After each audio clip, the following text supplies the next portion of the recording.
we talked on Monday about Bad Bunny being named the host or the leading act for the Super Bowl halftime show. And then everybody went up in arms about whether that was a good choice of somebody to host the halftime show. And I saw last night people talking about what they should do is they should go ahead and they should have like Turning Point host like their own version of the Super Bowl halftime show and have it starring Creed. Thoughts? Yeah. Yes? Yes. I mean, hey, yeah. Get an actual, band in there to do a halftime performance. Like back in the good old days. The thing I thought was funniest is like, can you imagine Creed's like, I don't want to be the...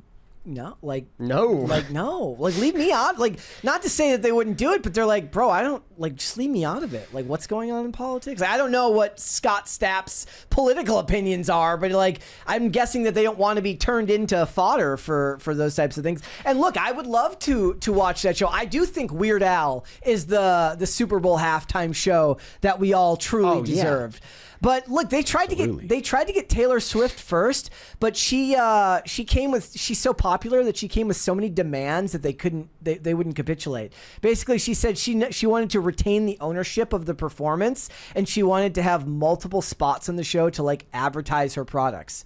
Because Taylor Swift needs an ad, right? Well, I mean, the thing is, the Super Bowl gets 100 million viewers, like something like that. It's a lot of viewers. They didn't need her. She's the only artist in the world that theoretically doesn't need them. So then you get what we get now. And some might boycott the halftime show, or at the very least will tune out at the halftime show and watch the rest of the game. But I feel like this is one of those things where the right will lose their more middle-of-the-road the more middle-of-the-road supporters, because a lot of people, they're just not willing to sacrifice the creature comforts or the things they love, like football, to make a statement about Bad Bunny. Yeah, because the Super Bowl's one night at the end of the season, whereas football season's, 30 weeks, something like that? And Super Bowl and the NFL has been quote-unquote woke for a long time. They all have been. Like, it's why are you mad at the scorpion for stinging you? Yeah. And I guess, like, this is just...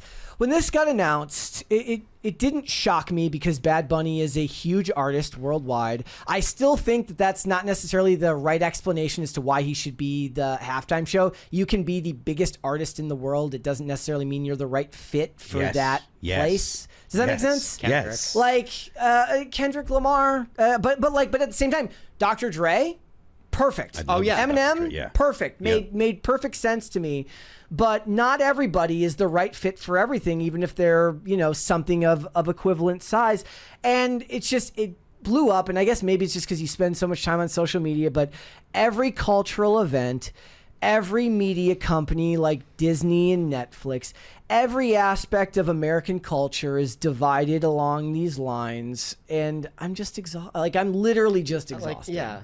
I'm just exhausted. Do you ever does that happen to you? Do you just get exhausted with all of this stuff? Yeah. Phil, do you, like, you tweet more than me, and you're very, very vocal about your beliefs. Like, do you ever just get exhausted by everything? I mean, no. I mean, it's just when I'm tweeting about stuff, like, it's usually just because I find it ridiculous, and I know I tweet a whole ton, and so I find a lot of things ridiculous. Fair point. Stuff like a lot of the more pop culture-y kind of stuff doesn't really bother me because I just kind of expect it. So I'm more interested in the political side of stuff. So I wish that they put better artists or more relevant artists in the Super Bowl and stuff. I mean, everybody every year is like, why haven't you tried to get Metallica? Like, they're the biggest band ever, and it would be great to see an actual heavy metal band there. And their last time, the last time they had a hard rock band was like 13 years ago, or I'm sorry, a rock band, a rock artist was like 13 years ago. So it's like, look, at some point it's like, man, but I mean, I it doesn't really bother me that much because I'm not gonna pay attention to the halftime show anyways. I'm gonna watch the game. I'm gonna hang out with friends. We'll probably do something here, and that's what I'll do for the Super Bowl. I'll tell you where my exhaustion came from. There was this fake article. It's linked in this post here that claimed that Dallas Cowboys petition to replace Bad Bunny at the Super Bowl in 2026. Jerry Jones threatens player strike. And it's not real. It's fake. It's done for engagement to monetize your anger at Bad Bunny and the NFL. And I'm just exhausted. I'm exhausted at the monetization of all of it. I'm exhausted with trying to look at all of it critically and as objectively as a person is capable of doing so, and seeing stuff like this where I'm just like, does anybody take a day off? Yeah. No.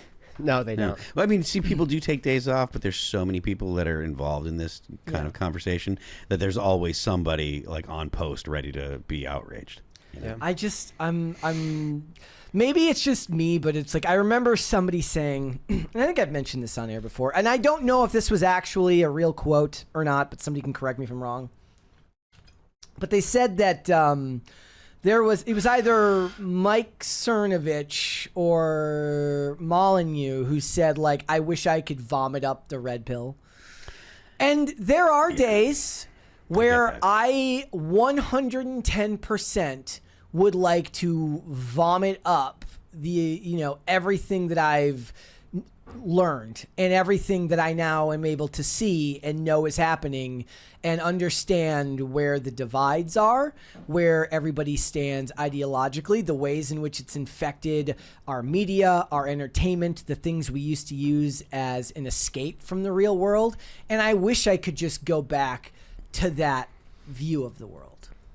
Yeah, I mean, I was that weird kid that watched, cable news after school, so I've just kind of like always been in it, and I guess I'm more used to it, just like hearing a bunch of shit go around. But at the same time, I think more so it's like we're getting exhausted because, especially us in this space, like people have been complaining about this for years, and at a certain point I'm starting to wonder if we're just manufacturing things to like you said, that was fake, but there could be a real one that comes out, someone trying to just manufacture dissent just to get money, like you said. Well, it's like the moment, and Mary was really 100% right about this. Like the monetization of X was one of the worst things to happen to discourse. Yeah.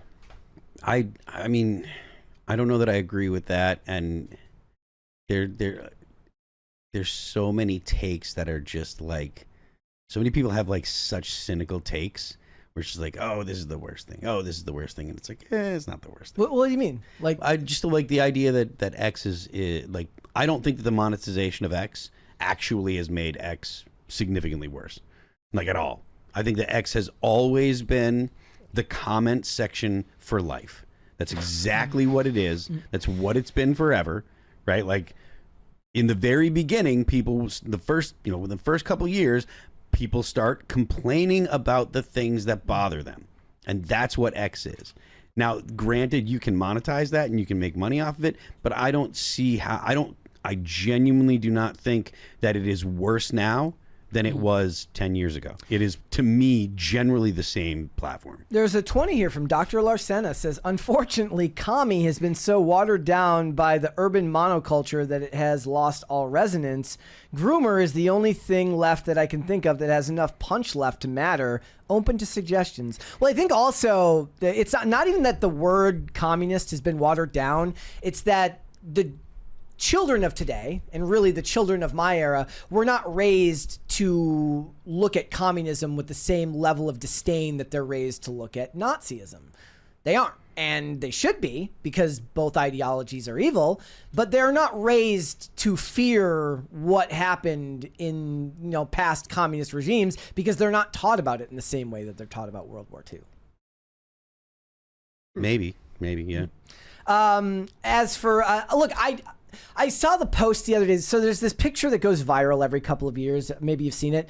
He's kind of a bigger guy. He's like a bigger teenage guy, and he's got a picture like going to homecoming with a girl who's like young. She's probably like the most popular girl in her class. And it's this long written story about how he was told like people like told him to go ask her out, thinking that they were going to humiliate him and she was going to say no. And it's designed as this like look what happens to bullies. They get their comeuppance because she said yes, and they go. And it's rewritten every couple of years with a new name and new people on it.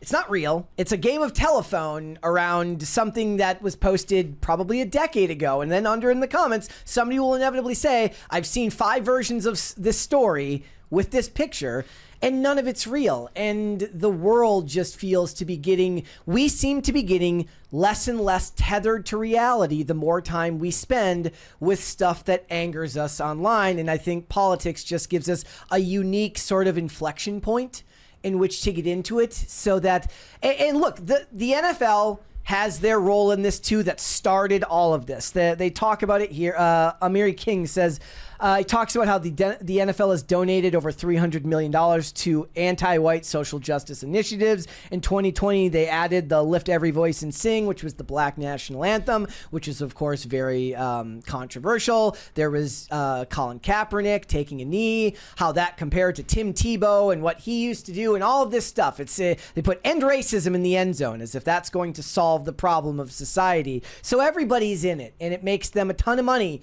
to talk about this stuff all the time.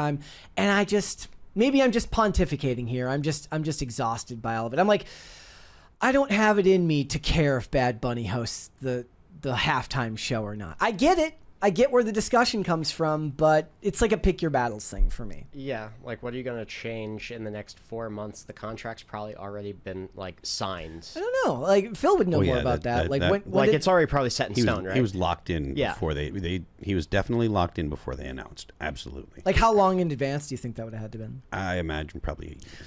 And they don't get paid for that, right? Like they idea. don't. As far as I know, the act like doesn't get paid. thing. Yeah, they're just basically like, you're going to get put in front of 100 million people. That's your payment for doing that. Yeah. So, and I think that the NFL just wants more, something to talk about in the offseason. It really does launch them into the offseason with something to keep the NFL. Like after the Super Bowl last year, everyone was talking about what the Kendrick Lamar halftime show meant. And what Serena Williams crip walking, and whether he would call Drake a pedophile or not. That was the compelling part of the it was the best halftime part. show last year. Was whether or not he was going to call Drake a pedophile, because of the fact that Drake is probably closing in on a pedophile. He had he shouldn't have been texting Millie Bobby Brown. He's allegedly a pedophile. So that's why. But like, without that, I don't know what people are going to really be talking about Bad Bunny, other than like, he'll probably come dressed as a woman. So there's that, I don't but it's know like, if that's going to happen. Maybe I don't know, just man. Have like a bunch of guys in ponchos dancing around for the ICE agents. Well, Cause okay. Confusion. That is true here. Did you see this? Oh, no. White House advisor says ICE agents will attend the Bad Bunny Super Bowl halftime show and they will deport you. That's hilarious. That they took the time to respond here? No, not that they took their time to respond, that they're actually going to be there looking to deport people. Corey, is it Lewandowski? Yes, Corey. Okay, Corey Lewandowski. An advisor at the Department of Homeland Security said that the immigrations and custom enforcement agents will be present on the day of the Super Bowl after the NFL selected staunchly Puerto Rican singer Bad Bunny, an outspoken critic of ICE, to lead the halftime show. As I said the other day, it was absolutely a political decision. They picked somebody who's against ICE and stopped doing shows in America for a reason. But, oh my gosh, it's all so tiresome. How do you staunchly be a race? I don't think that's the right word there. It's like, well, can I be staunchly American, I guess? Maybe. You can be staunchly pro-America. It just doesn't seem like proper English. It's like, I know you can be overwhelmed. I know you can be underwhelmed, but can you ever just be whelmed? That's a great question. We need to figure this one out. It's from a movie. It's from 10 Things I Hate About You. Oh. And then she says, I think you can in Europe. So I think you can in Europe. Perfect. Yeah. So let us know in the comments, guys. Are you going to be watching the Super Bowl, or did Bad Bunny scare you off? I would be interested to know. Look, whether or not I watch the Super Bowl and pay close attention always boils down to who is in the Super Bowl. That's it. Who's playing the game? Because all of the stuff surrounding the Super Bowl is all superfluous The game is why I watch the Super Bowl if I'm watching the Super Bowl. It's like because you're a dude. It's the girls who are like, I just hope both teams have fun. Yeah. The girls and the gays. Yes. Thanks for watching. Listen to full episodes of Pop Culture Crisis on Spotify. Keep up with us on social media and make sure you subscribe and ring that bell so you never miss the show. Bye, guys.